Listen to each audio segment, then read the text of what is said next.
We'll learn about JDBC ingestion via notebooks. Think of secure pipeline that connects water reservoir directly to a treatment plant, just like this. JDBC ingestion via notebook works similarly.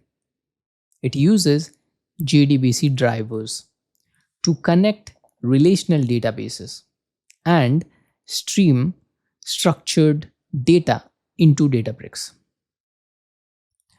Notebooks allow custom logic with SQL or PySpark, giving flexibility to transform and load data into delta tables.